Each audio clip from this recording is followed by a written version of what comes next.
kwa mamlaka kwa njia ambayo walitumia. Na mimi nasema hivi, uchaguzi kama itakuwa 2027, naomba tuushinde mwaka ujao 2024.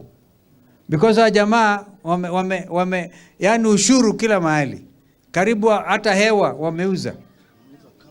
Wanauza hewa inaitwa carbon sink. Hewa. Uniamini wameuza na wamechukua pesa wakaweka mfukoni. Unaona hii msitu wenu ya IVT hapa? Hewa safi. Hii meteno ya IVT ameange medhozi ya mbesa na ku Dubai. Inaitwa carbon sink. Ulimwengu una majangili wa aina nyingi sana.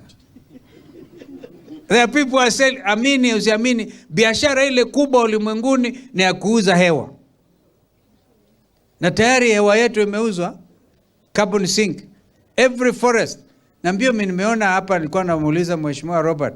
Ndio miti ikiwa ni eucalyptus, kama ikifika umri gani lazima ikatwe, ingine pandwe. Lakini kwanza unawauliza wenyeji ambao wamechunga hii miti miaka yote, mtu anapatiwa kadarasi kutoka Nairobi, anakuja kumaliza forest yenu hapa.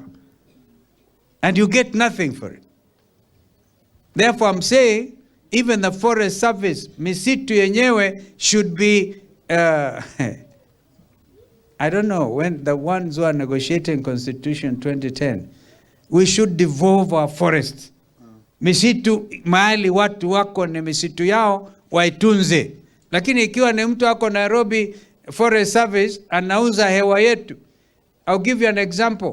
Chulu Hills. Chulu. Kwako Mheshimiwa. Chulu.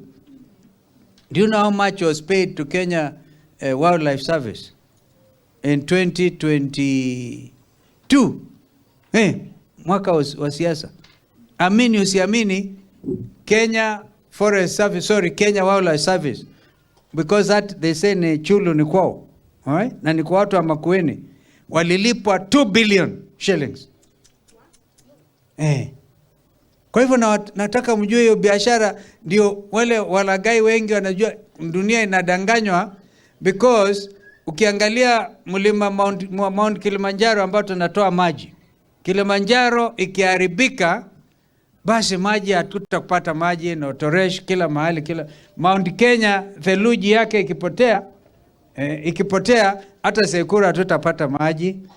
Uwezi ukatumia wakati mgumu kama sasa, na kama wewe ni kiongozi wa nchi, wakati dunia nzima iko na shida, particularly African countries na Kenya hii, alafu badala ya kuwapatia watu angalau afuani kwa kupatia stimulus packages, kama kusema watoto wasome bila kulipa karo, wewe unatoa ushuru hata zaidi.